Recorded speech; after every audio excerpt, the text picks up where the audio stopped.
Hey guys, this is a review for this olive oil dispenser we picked up. It's glass, a nice convenient size, convenient weight.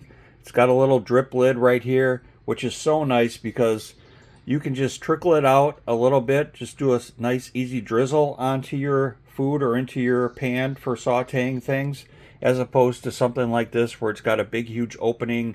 You dump it in, you get too much in, it makes kind of a mess. You have way too much olive oil and you're kind of wasting it. So this allows you to just drip in a little bit, but if you want, you can shake it more aggressively and get more into your pan. So both things are nice.